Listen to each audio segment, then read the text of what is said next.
Welcome back to my channel. The purpose of pattern recognition is to learn the language of the divine. Once you can actually communicate with someone or something, then you can actually be in relationship, you can share ideas, share thoughts, and create together. We're going to be learning a lot of different patterns to assist us in speaking the language of the divine fluently so that we can be intentional, conscious creators and live more abundantly. Now, when it comes to the number zero, in some systems, zero is not really mentioned. So when we think about numerology, most numerological systems, we have the Pythagorean system that focuses on the numbers 1 through 9. And then we also have the Chaldean numerological system, which I hope I'm writing this correctly, which focuses on the numbers 1 through 8. And they consider the number 9 as holy and like set apart, right? And then I actually recently just created a system which for now I am calling True Sound Numerics. And that actually focuses on the numbers 1 through 7 because in music there are only the notes A through G, and then they repeat. When you get to the 8th letter, it's actually just another A, which is now a new octave, thinking about the Wheel of Fortune, a new cycle. Once we get to the number 10, then it starts something new. Then we're doing 11, 12, 13. And the same. Once we get to like the 20s, it's like now we're at a new level. So with that concept, this again is looking at the numbers 1 through 7 as the basic primary numbers. So this would be the baseline. So 8 and 9 are set apart. Okay? Now, let's get back to the number 0. In the major arcana, in the tarot, and we're looking at the tarot as symbols, as pictures that are teaching us, okay? Before there were letters and numbers, there were hieroglyphics, there were pictures that told a story, and from there we got letters. Before then, all we had was sound and vibration and energy. So the progression of how we communicate has been a process. When it comes to the number 0, again, in the tarot, it's looked at as, it's depicted with the image of the Fool. The Fool represents unlimited potential, manifestation from the unseen, is how I like to look at it. Now, if we think of space and black holes in space, that is showing us again how to understand the archetypal energy of 0. Now, sometimes 0 can be seen as a placeholder. So, what is a placeholder telling us? It's telling us that There's space, there's something there. Even if you don't see it, there is something there. We're breathing in air molecules. We can't see them, but it's there. It's always there. And we're exchanging constantly with the environment. We're breathing in and we're breathing out. This again is taking us to the energy of the zero, where even though it seems like nothing is there, there is so much in the zero, hidden in the zero, all of these air molecules, all of this unlimited potential. Now it looks like a cookie. To me, it looks like a chocolate, a hellified chocolate chip cookie. So, but this is low key what's happening. When we look into space, it looks like there's nothing there, but there's all of this energy, there's all of these atoms, there's all of this unseen potential. That is the energy of the zero. If we look at it as the base of the numbers, right? Because all of the numbers are coming out. I don't even know if I'm writing the numbers correctly. I think I'm writing them correctly. Yeah. Okay. Because I'm kind of writing them like upside down and from a different perspective. So, but that's good. Got me practicing my dexterity. So everything is coming out of this zero. If we think of it as a ground level, base level, from the side, it could look like a one, but really it's this. But from a certain angle, it would look flat. It would look one dimensional. So this is, to me, again, how we're getting into understanding the archetypes of the numbers. Everything is one. The law of one. Everything is one.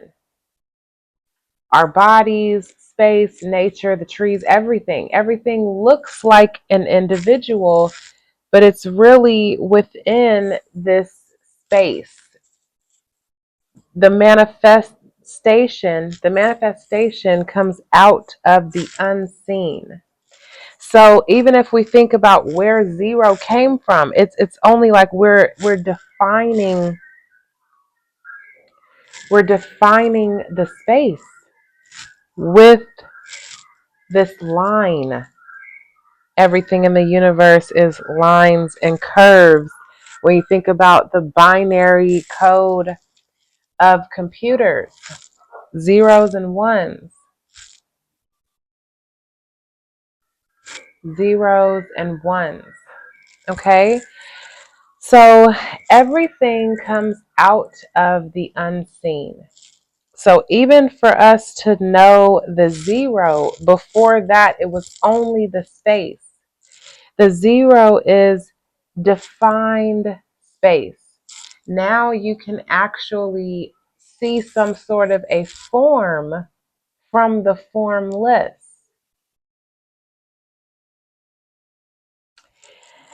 This again is given from God.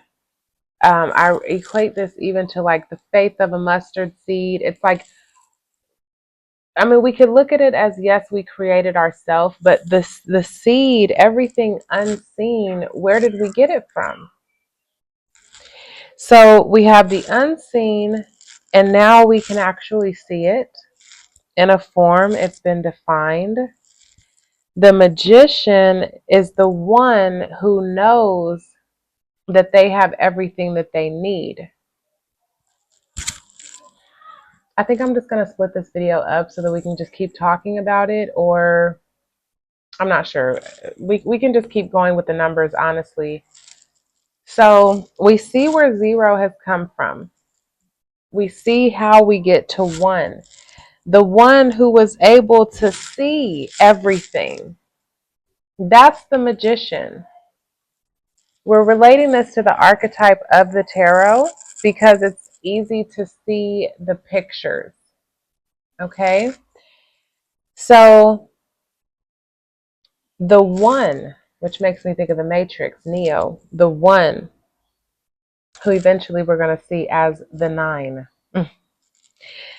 The one was able to see everything.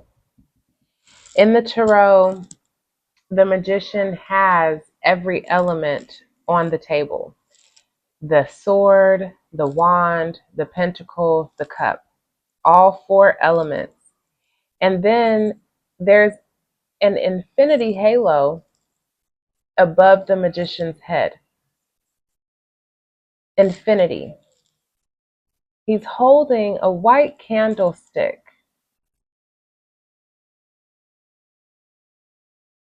The magician, the one who seems to do magic, is the one who knows that they have everything that they need inside of them. The one, which we see the one when we look at the zero from a different perspective. Every time I say different perspective, it makes me think of the Hanged Man, but that's all the way at the 12th tarot card. So after the one, and let's just go ahead and depict this in Roman numerals, because I think for now that's going to be easiest to see it. So if we go from absolute nothingness, source consciousness, blank, okay? And let's just say we're just going to use this line as like a placeholder, right? Blank, which is really a one. Every time you have to be able to see the hidden element. Are you able to see what is not seen? Which takes us to the high priestess. But anyway, so we have the placeholder, the space, the formless, the void, source consciousness. Then we have the zero.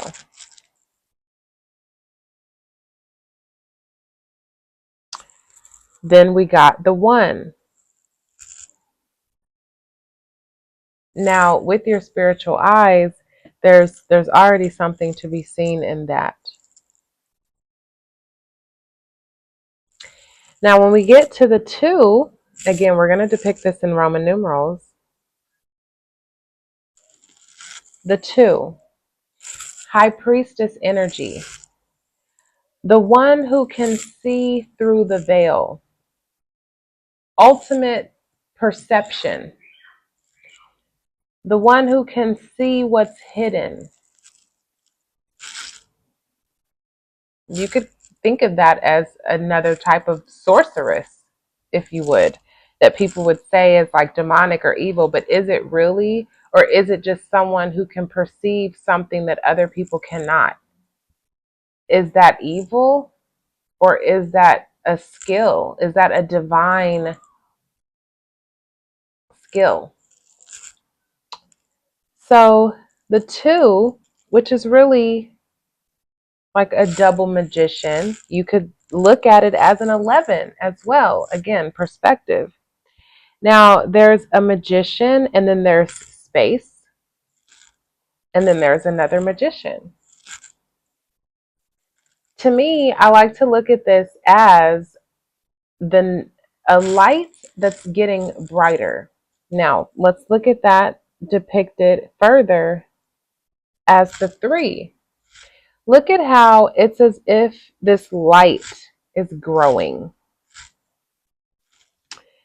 Three, the number of completion, a system. We're able to see the three present with the space holder, the zero, and the one.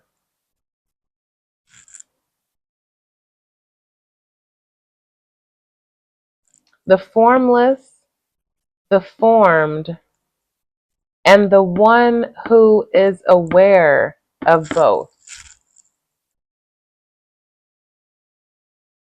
The one who knows that everything is in this, which means that everything is in this.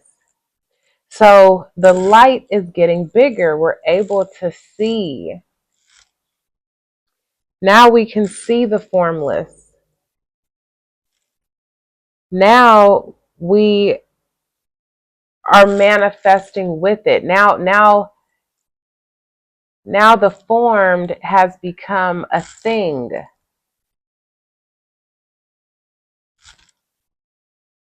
The form has an identity. The form has become an I. The whole has become an individual. But the zero, the full, knows that they are whole.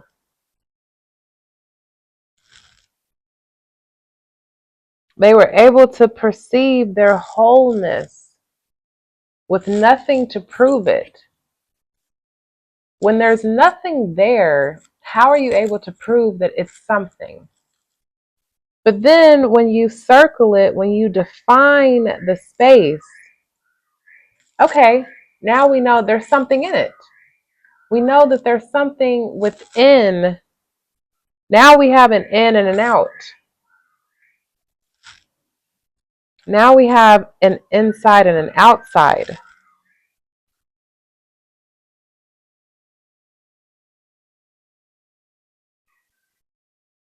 And now you have someone that knows both.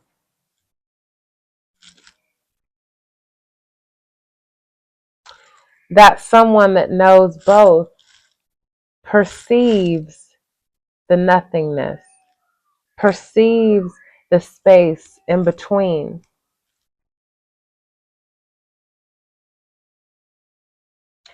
And then the three, the imprints, the empress, I said imprint, that's interesting. The empress, the trinity, this has now become a system.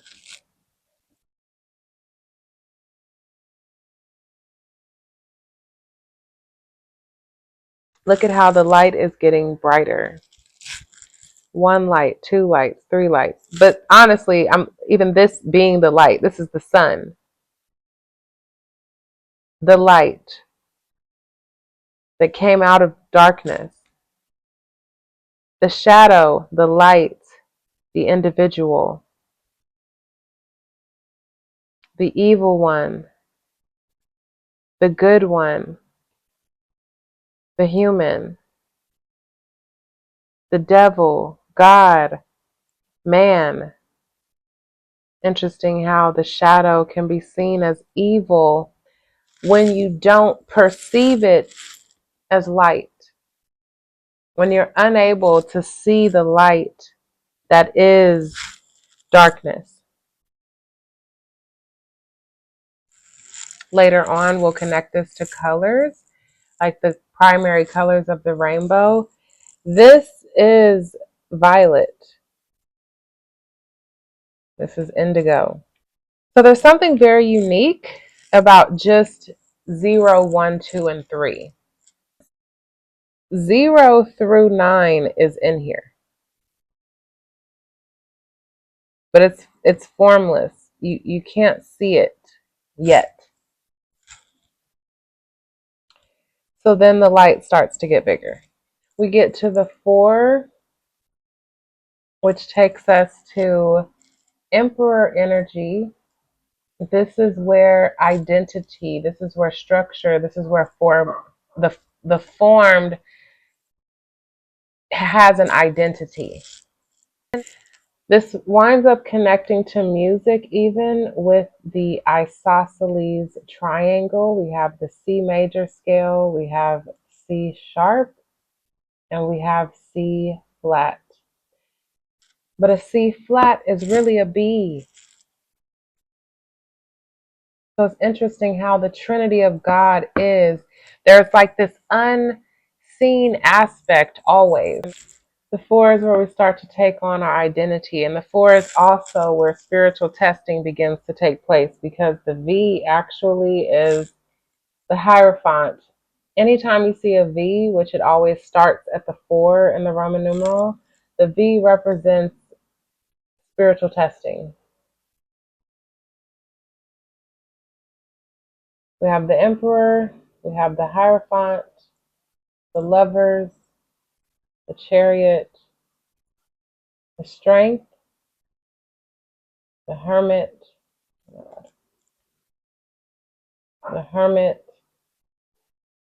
and the Wheel of Fortune. The Hierophant is where the vision of yourself is tested. I look at the 4 as like when we walk up to the mirror. You've seen the Never-Ending Story when that was like one of the tests where you are required to face your true self in this crazy divine mirror.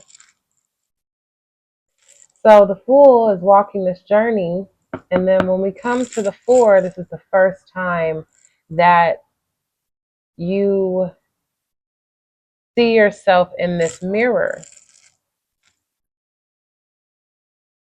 The mirror of the divine. Because we're always looking in a mirror. The space looks at itself in a mirror in this defined form. The 1, or even the defined form, looking at itself as the 1 seeing itself as the 2, the 2 seeing itself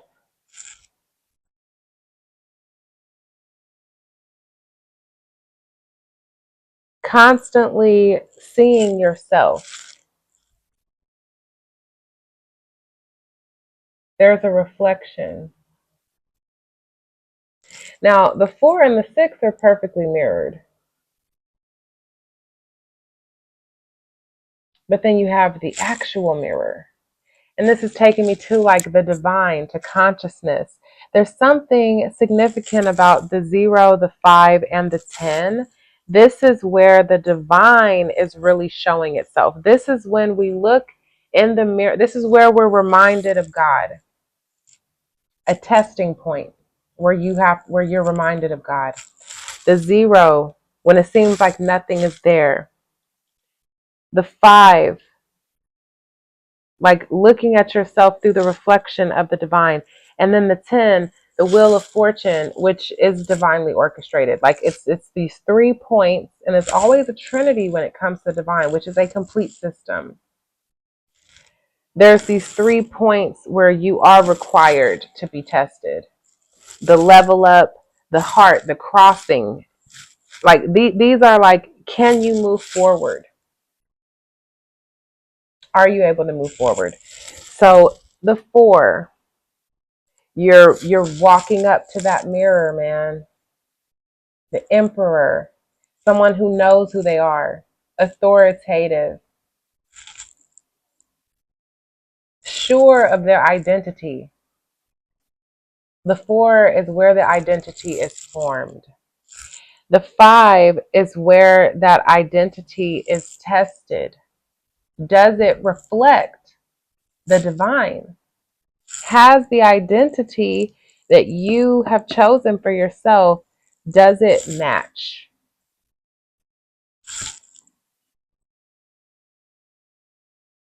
The 6 is when we get to the Lovers, which is a choice point.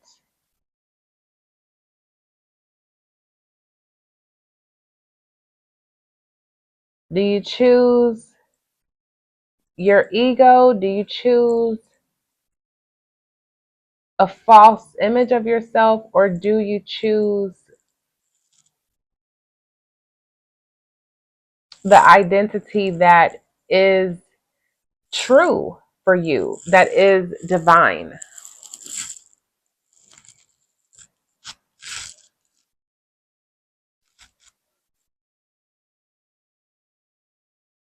Then we're moving on to the Chariot. That's where things actually get moving. Spirit and your will, how do I want to say this? Bringing into balance your yin and yang energy. Is it balanced and actually able to move with intention? How can 2 walk together unless they be equally yoked? That is the balance between the masculine and the feminine energy. And the chariot to be able to move.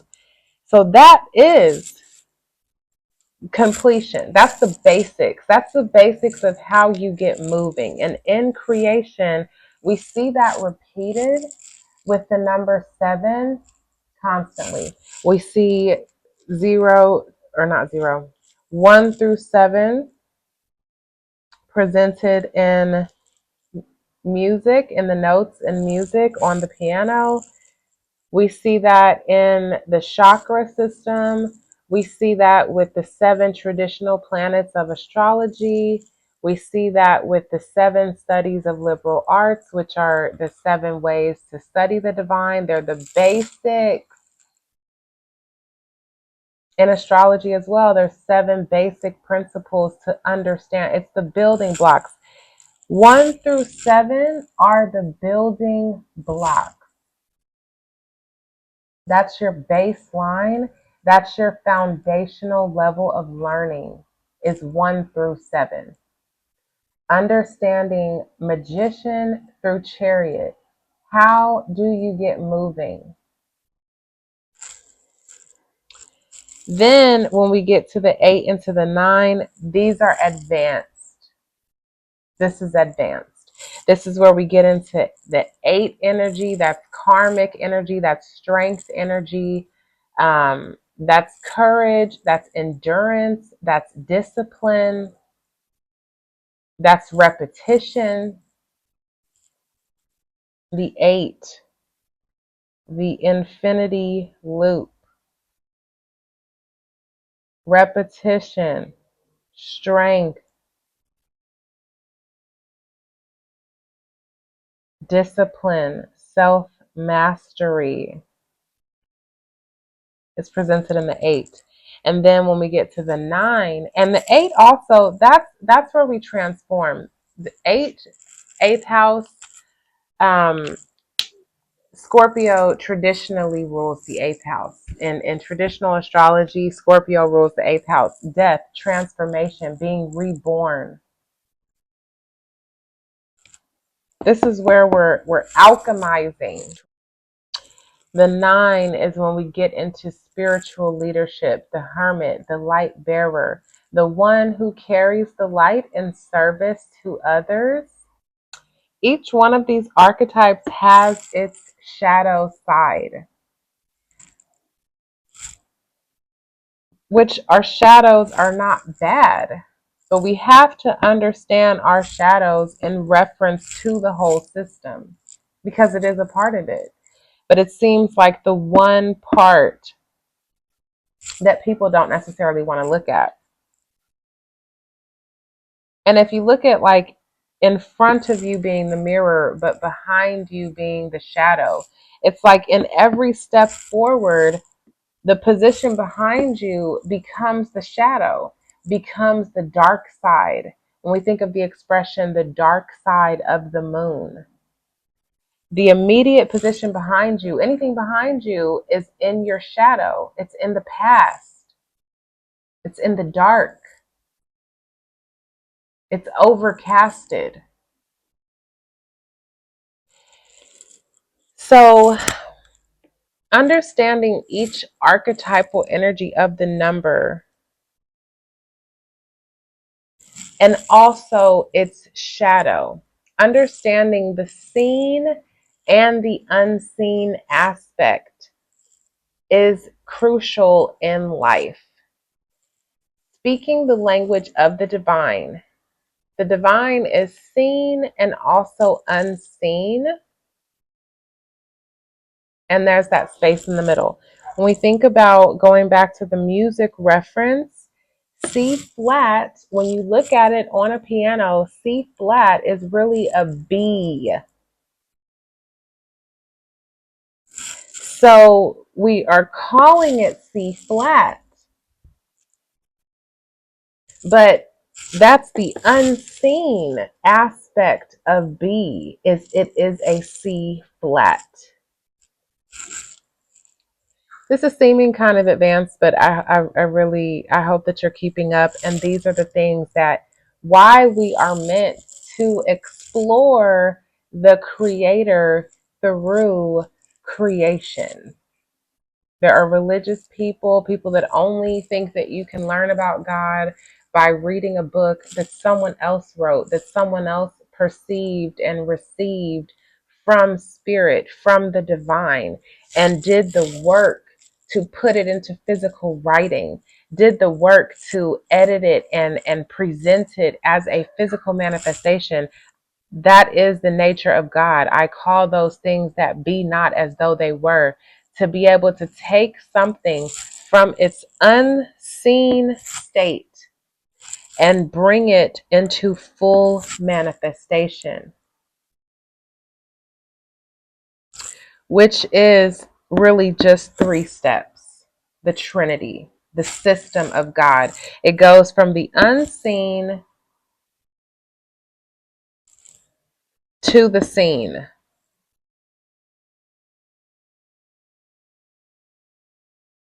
You can see it here. You can see it in the space, but we perceive as the one. That's why our number system, most people, we're not looking at the 0 as an actual number. The 0 was considered a placeholder when it was first used. You can do some of your own research and learn about how were numbers created. How did we get to using numbers as a collective? And it came from hieroglyphics. It came from pictures. And from before that, it came from sounds. And from before that, it came from something that was just completely imperceivable. So it was these steps. Everything in creation, everything in the universe can be understood from the void through, we could say the 10, really the 9, because the 10 is just the 1 and 0 all over again. So hopefully this was helpful. If you're interested in looking at numbers 1 through 7 according to this true sound numeric system, I did create a visual for that. It's color coded according to the colors of the rainbow, which are 7. There's 7 colors of the rainbow, the 7 primary vibrational colors, which that is very fascinating on its own. And as we explore the divine through the language of this creation, it is growing this seed exponentially within yourself, and you start to recognize the patterns. Just like the movie The Matrix, you start to see through the simulation. High Priestess, you're able to start to see through the veil, and the divine starts to speak to you because you are learning the language of the universe. So continue your spiritual practices, continue your somatic movements, continue reading your sacred texts that resonate with you. Even thinking about the term resonance, which is a musical term. I mean, I don't know if it's a term. I mean, you can use it, I guess, in different ways, but it is a musical term. Resonance. Does something resonate with you? Is it in harmony with you? 6 is the number of harmony. It's a multiple of the 2. You have to perceive, you have to feel. Do I agree with this? Does this harmonize with my experience? Does this resonate with me? So we are going to continue this pattern recognition study and continue to build upon our fluency